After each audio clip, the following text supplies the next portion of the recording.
What is everybody? Welcome back. Let's explore this place, shall we? Also, sorry, I'm adjusting my chair and stuff. Oh. I'm cold. Ooh, we got plant steel and something random. The augurs have detected the remnants of an ancient mining ship that crashed near the planet. Looks like it was carrying equipment and settlers to a new mining site. Searching the ship might prove useful to carry certain risks. Search it. Search team was able to retrieve the last surviving extractium from beneath the debris. They suffered no losses and returned to the ship triumphant. Ooh, great success. Oh, and we've leveled up again. Oh my god. Or no, that's right, we leveled up last time. When we descend to a planet, we shall do that to level up, but until then.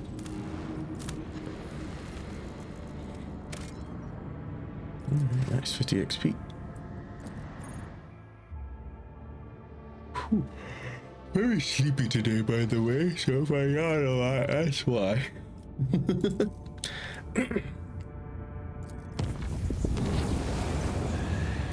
Malfunction, it's just one of those empty materials system regret. We'll read it though. The malfunction in the engineering chamber during the warp journey. The accelerator cogitator stopped obeying the tech priests in very few precious moments. The machines were left to their own devices. The crew managed to avoid serious breakdowns or accidents. Several acolytes of the cult Mechanicus were turned into servitors as penance, and the bosun gave out several triple watches to the voidsmen who dredged up the old rumors about the cursed ship. But in the end, we got there.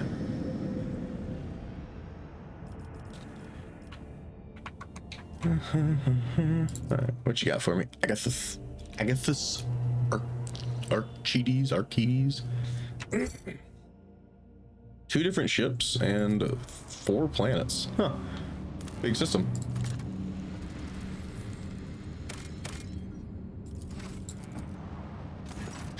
Lord Captain, the augurs cannot determine who the ship we approach belonged to, but the telemetry clearly reveals it was an Imperium vessel. The hull is badly damaged, but there's some air inside the chambers, which means they're hermetically sealed. What are your orders? Send out the order to prepare my troops for boarding. I will personally take part in the exploratory event. Oh, nice. We who walk down the same passageways in the same bays day after day, we who are born, live, and die to the hum of the ship's machines. We forever hunger for the smallest glimpse of another life, and for the chance to see the heroes who tirelessly fight for us in the glory of the Imperium. So let's have a tale about the Lord Captain. By the will of the Emperor, the guardian and the commander of every good and honest soul upon this void ship, the time he boarded a vessel named the Fireborn, like a dead whale cast ashore by an inexorable force of the swell. The wrecked vessel was a confronting sight for its unwitting visitors. Some bays still retained an atmosphere, but there was no life anywhere. The ship was dead, its machine spirits dissipated in the darkness of space. It was a husk left, and the rogue trader's crew were become scavengers among the carcass. To train the penetrating gaze of the augur rays on the damaged ship. The augur's keen eyes scanned the eerie vessel, identifying that the void ship was gravely damaged and was in the process of final erosion. There was very little time to explore. 3 sectors seemed the least damaged: the bridge, the middle crew, the deck, and the service bay. After exchanging a series of trills and warbles in their mysterious and ancient language, the tech priests responsible for the augurs reported to the Lord Captain that they had signs of valuable components in operation in the service bay. The Lord Captain's next step was to have Adira Tlass set out a course. An unholy psyker she may be, but even souls as dark as hers submit to the Lord Captain's will. With hostile eyes upon her, Adira sank into a trance. When she resurfaced, she reported the bridge had become the victim of the warp. The bridge had suffered the worst of it all. It was the section that provoked the greatest anxiety and trepidation of the psyker. The service bay was the least damaged section, though Adira spoke of it with no particular interest. Turn his attention to the scout units awaiting instructions. The Lord Captain had to decide which of the 3 teams he would lead, which of the 2 entrusted to their officers. Let there here be known the names of those honest people who, before a rogue trader in that moment, the taciturn and grave Young Ho Som, whose word was as firm as a handshake; Captain Vesti, whose jokes you remember by everyone, decks 3 to 5; Captain Matina, the senior officer of the 3rd unit, known to the many as the Grey Matina. She had been leading units back when the current crop of scouts were snot-nosed. No one on deck was in any doubt that navigating inside the wrecked ship would be difficult. The units would be separated by kilometers of twisted metal, dead modules devoid of atmosphere, collapsed passageways, and hull bridges the size of a house. The only thing connecting the bridge teams would be the delicate thread of a vox link. And so, after weighing all the options the Lord Captain had chose to go with, we want to go to the bridge. Young Ho Song and his unit, who were heading to the bridge. Can I save? I cannot. From here on, we will retell the events based on what we have learned from witnesses, the people who accompanied the Lord Captain on the tour of the dread ship.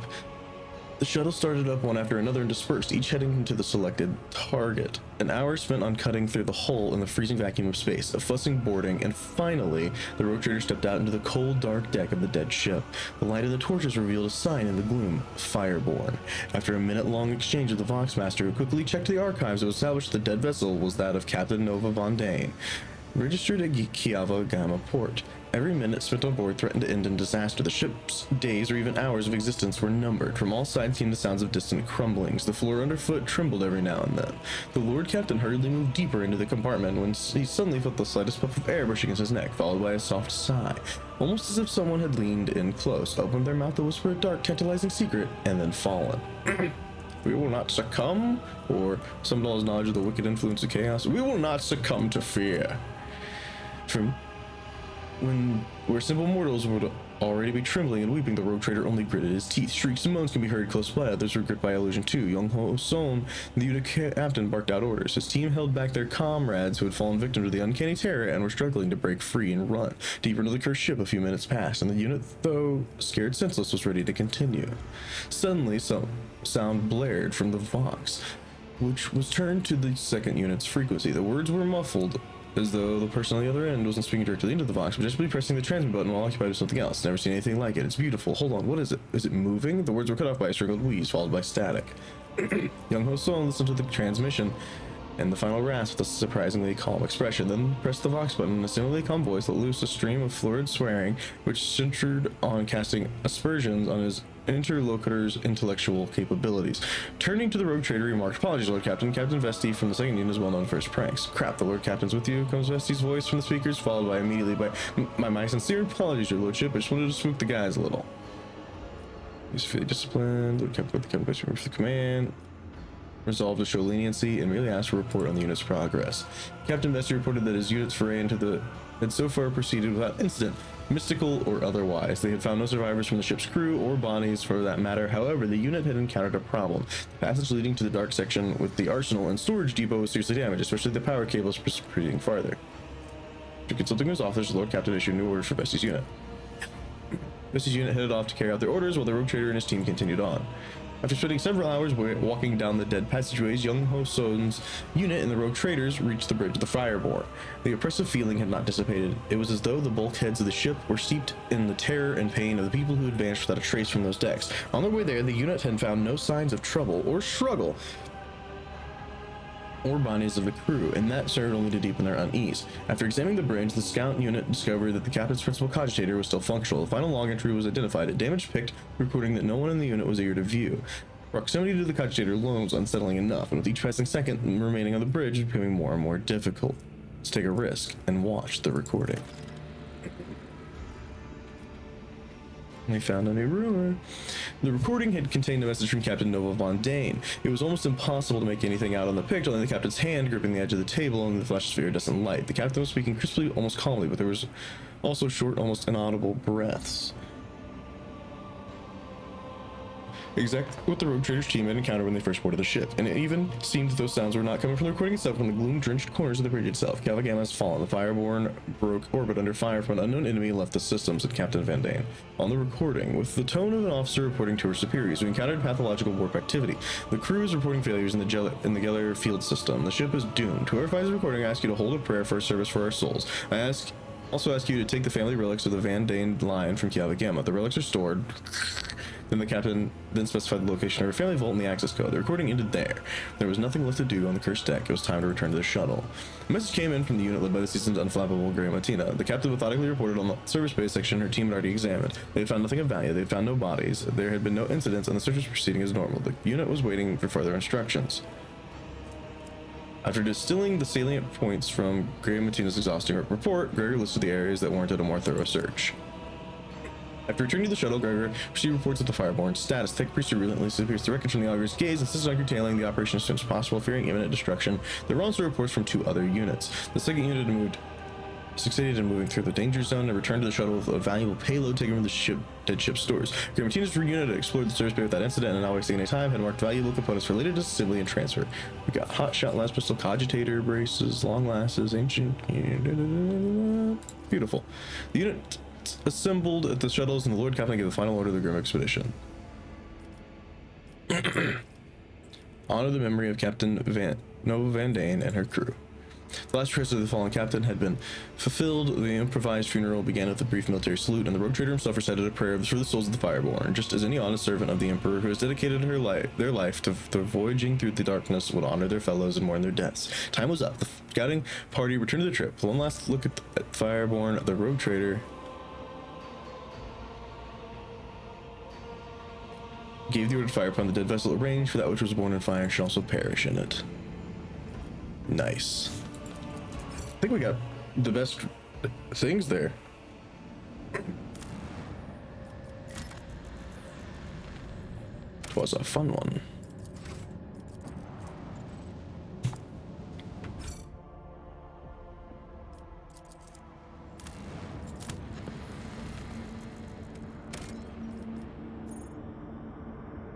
I think we have enough provisions for now. Continental world.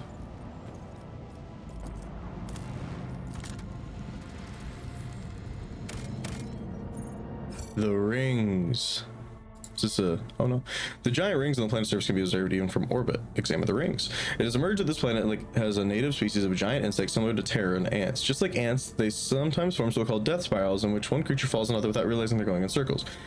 These were the rings discovered by the ship's observers. A strange phenomenon that was originally suspected to be a sign of the warp activity or nefarious scene of structure turned out to be the quirk of nature, and a tragic one at that. That's it. Interesting. And then the Hulk. Possibly a place to embark. The augurs detected wreckage in the Voidship's vicinity, but the exact nature of the wreckage remains unclear. Look for the source.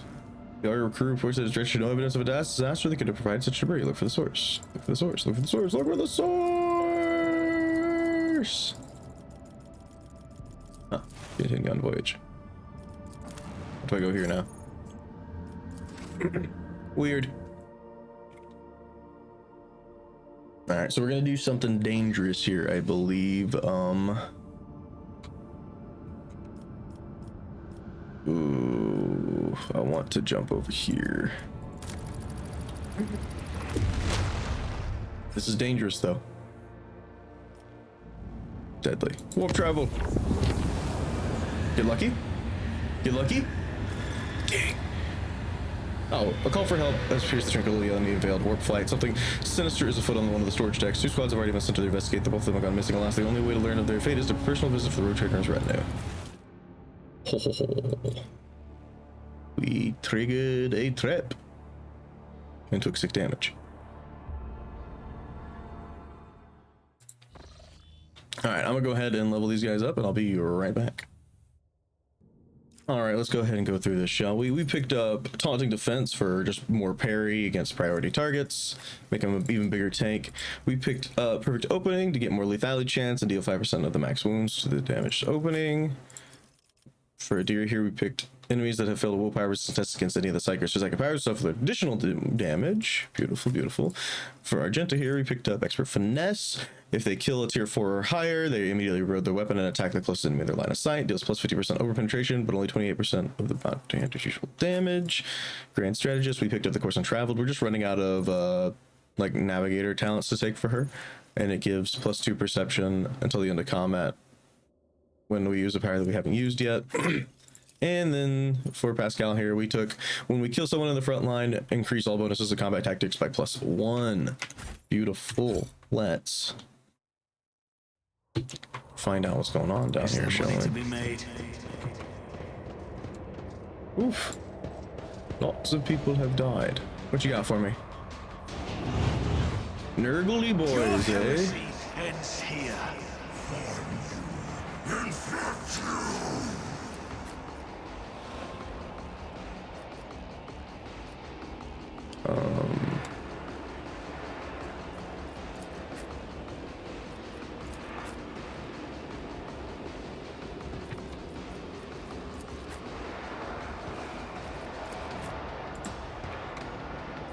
Just if it's just 2 plague bearers, this fight's like one of the easiest things we've ever done.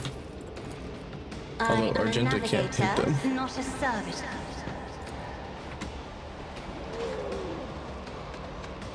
Faith without deeds is worthless. Interesting that it takes 2 action points there.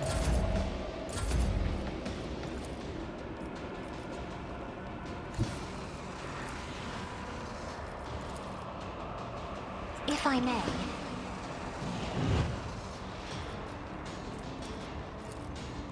I'm not accustomed to being ordered around. Isn't this a job for the serfs? There you go.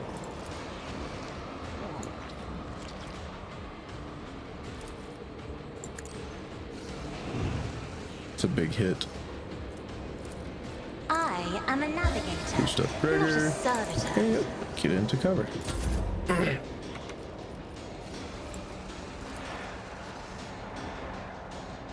My vow is to serve. The scriptural prognosis is favorable.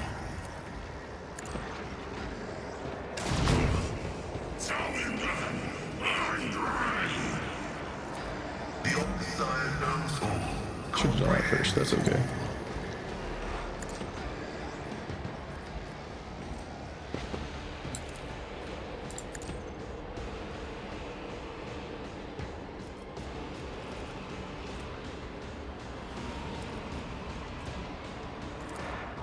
Running binaric override.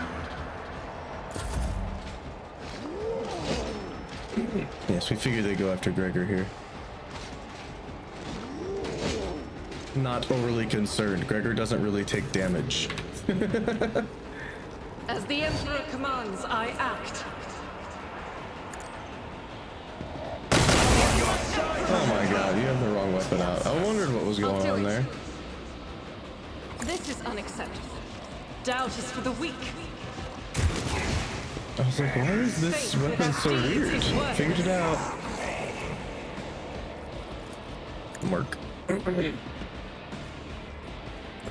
Oh.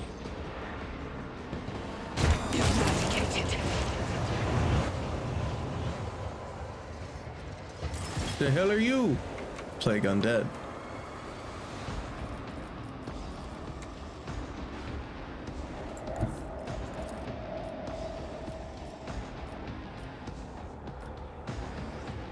There is movement in the Imperium. Shields me. Yes, yes, I know, not a good plan. You're done. As the Emperor commands, I act. I hear you moving. No more. I am not your Xenos pet, monkey. Monkey. If it serves your If cause. it's still alive on my next turn, go for it. On it. Something tells me it won't be though. Gregor, my friend.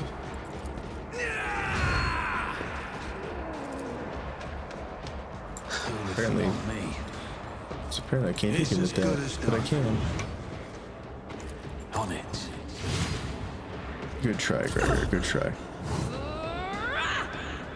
The best defense is a good offense.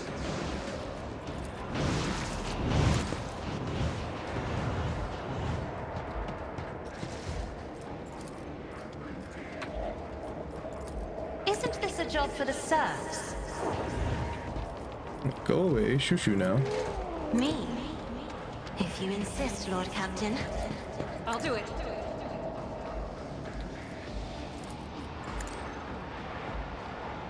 None can escape the Emperor's No justice. fight is really concerning anymore, honestly.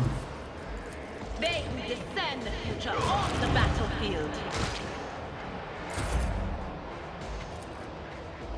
As the Emperor commands, I act. Doubt is for the weak. Faith without deeds is worthless. Apparently I can't hurt these As the guys. Emperor commands, I act. Ugh. Boring.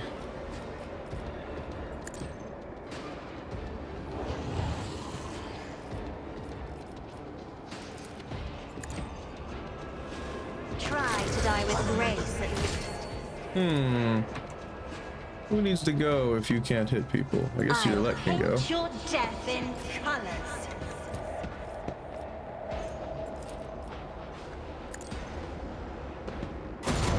Fuck you. If I must. Another soul slips beyond the veil.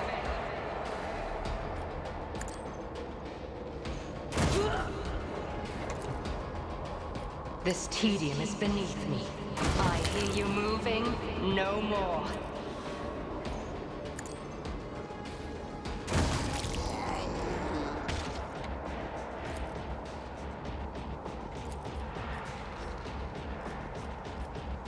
If it serves your cause. I understand your intent.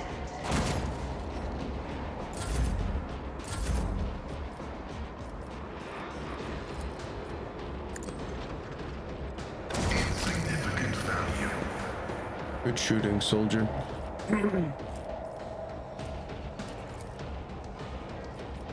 My vow is to serve.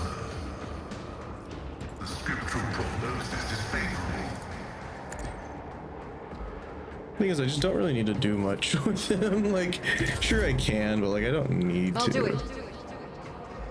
As the Emperor commands, I act. Doubt is for the weak. This is why I was chosen. You suck, Faith Argenta. without deeds is worthless. There's another one over here. I will not.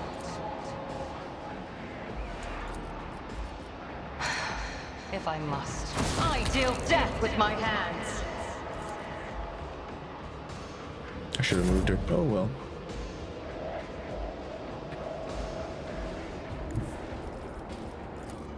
Cover me!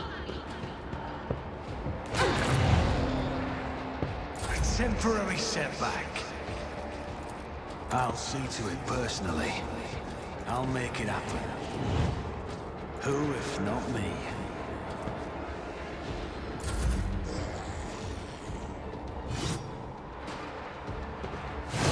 Good response, Gregor.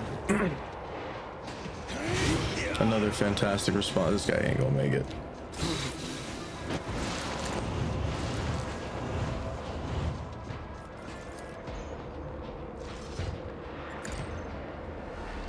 Another foe painted black.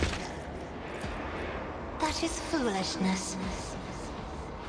Would you like to go, Yulette? Battlefields are always drowned in scarlet.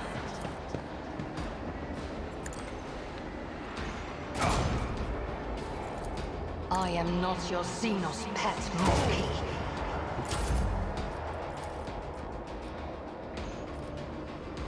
I'm not accustomed to being ordered around. Try to die with grace, at least. Pascal? The Omnissiah knows all. Function successfully terminated. Make sure you've taken one of them out, I guess. Override. Really, I don't care what you do. Argenta, you're being useless right now. As the Emperor commands, I act. I'll do it. Thank you, Is a Argenta. prayer. Doubt is for the weak. This tedium is beneath me. Really, I should be doing this. I keep forgetting. If it serves your cause. I hear you moving, no more.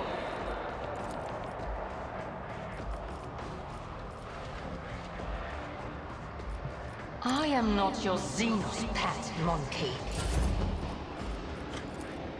Was that you? Be gone.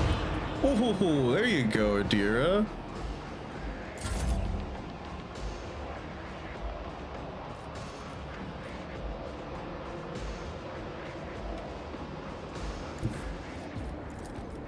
On it. Charge.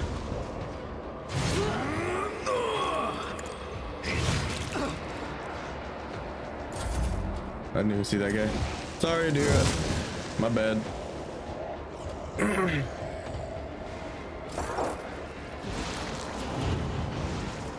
Jesus Christ, they just keep spawning in, don't they?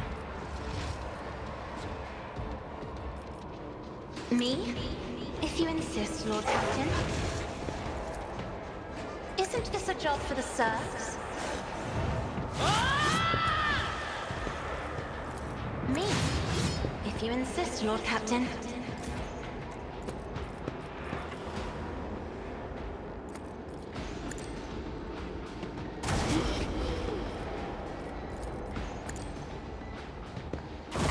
like a never-ending spawn of these things. I'm not accustomed to being ordered around. I would have liked that one to move at some point, but it never did. I am a navigator, not a servitor. Failure.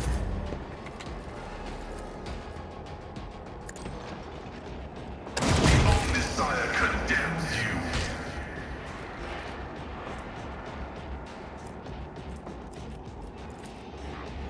Everybody gets bonuses again. Woohoo!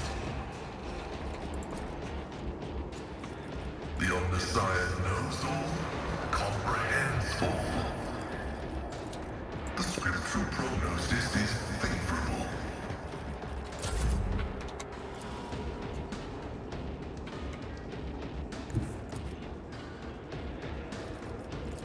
Guided by faith, eradicated. As the Emperor commands, I mean, that's working decently. do it. I will not.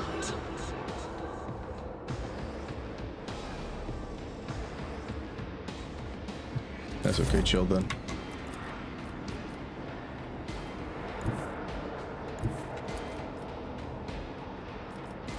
I approach the designated position.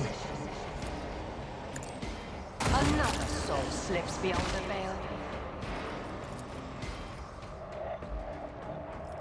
Why did I not foresee this? You're gonna take a hit here, But dude. of course. Sorry. From yourself. Has found me. That should be everybody. It was. Beautiful. Let's pick up everything, shall we?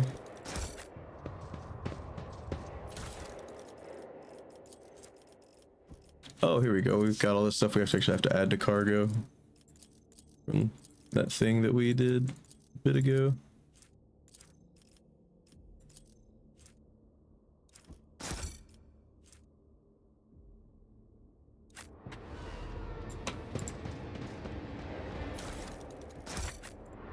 Someone go loot this guy. See, I'm okay with that. That was just like extra XP. On vileness and salvation, the old pages of this tattered pamphlet give off the sickly sweet smell of rot. The universe is drenched in the foul blood and rampant profligacy.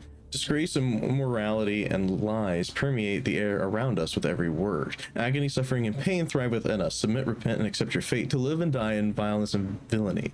This omnipresent sickness pierces the void that stretches between suns and worlds. All of its existence, however perpetual or unshakable it may seem, will one day witness its demise and turn it dust. The cities of today will become ruins of tomorrow, and a rosy-cheeked maiden who will turn into a filthy hag, and the soldier who walks the battlefield for the first time will forever stay there, sinking into the bloody, decaying mass of countless others. But open yourself to the truth. If depravity, filth, and vileness are eternal and all-encompassing, then they are things worth bowing to. Therein lies our hope. By resigning ourselves to the rotten deformity of existence and embracing all of its profanity, we can be honest and sincere with our nature and evade even the doom of oblivion and become one's eternity.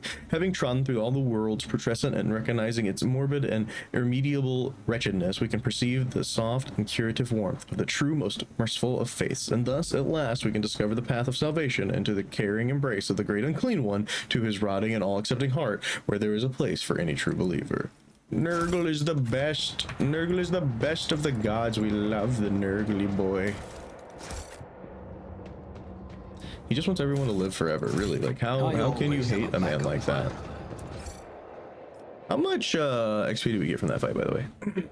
600? Yeah, like, that's so worth it to, like, have this happen. Like, it's 600 extra XP, which is, you know, if we check our experience counter, like, not a small amount. But we made it. With only a little bit of damage, I would imagine. Oh, really? Okay, cool, interesting. Let's visit the Tenebris Aquae. Who knows? Unknown ships in a space battle. A violent battle is unfolding before the rogue traders' eyes. Patrol ships from the shore of fleet are tearing to apart two small adversary vessels. Once they're finished with them, the void ships give chase after the third order damage will clear with the intent of destroying it as well. Seeing the last ship's impending death, Yearlet calls out to the wood captain with her voice trembling slightly. Only rogue traders of intervention can save her kin from massacre. Send out a message to insignia traders' fleet, ordering them to stop the battle.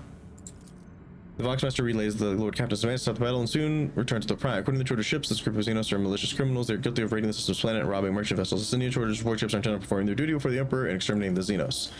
Unit sullenly watches the unfolding chase through the stained glass windows of her captain's bridge. She grimly concedes that no crime should go unpunished, except for hidden flying transport ships. It would have been impossible for them to rob a ship, let alone to launch a planetary raid. But such as theirs simply lack the firepower to do so. They won't hear lying. Let's analyze the intact Xeno ship. Despite the presence of some weaponry, the Xeno ship is more likely meant for transporting cargo than the Xenos themselves for direct combat. Give me some proof. Patrol Captain reluctantly admits that there is no conclusive proof. The system is sometimes the target of pirate raids. However, this changes nothing, for his servants have no mercy to the enemies of humanity. Demand Chorda's warship cease fire immediately and retreat. Chorda will defend the protectorate. No! Prepare for battle. We have to blow up Chorda's fleet, apparently. Unless we want to reload, which I kind of do. So I might do that and get back to you guys in a moment. You are going to do battle with them. Be right back. Unwilling to engage in open battle against the flagship of the foreign dynasty, the patrol reluctantly leaves its prey and retreats to the edge of the system. Meanwhile, the wounded Xenoship is rapidly distancing itself from the recent battlefield, attempting to hide in the shadow of the nearest world. Every attempt to contact it with met frustration. The Voxmaster reports that the vessel is in deplorable condition. Who knows how much more Xenotechnology can endure before irreparable happens. The Adari are too scared and resentful to the Monkai for the recent deaths of their kin to answer to incoming hails. Despite this, Yurlet is certain that she can convince them to cooperate with the Elentak if she's allowed to speak with them. Yep, go for it. Mother! I'll be right back again. I hate this game. Hate it. Been trying this so many times and it's giving me the wrong person to pass it. And then I checked this. It's Yurlet, which has a 0% chance. There you go. Trying to outpace the pursuit of the next Monkey vessel, the Ardar overloaded their Voidship's drives. One of the damaged images unable to bear the strain. Before the eyes of 100 officers, the Xenoship flashes a fiery blue light through the stained glass windows of 1,000 tiny shards dispersed across the system. The bridge officers openly rejoice, offering prayers to the Emperor. Today, the Expanse is clean from more filth, the enemy's humanity. What is this if not his providence? And the only thin figure of the Eldari stands motionless against the backdrop of the intricate stained glass windows, mourning the fallen in solemn silence. Once the pain in Yurlet's soul is numbed, she turns to the Lord Captain in awe. A short gesture of gratitude for those who attempt to save those who cannot be saved. And that's gonna do it for this one. I'll see you all in the next one. Peace.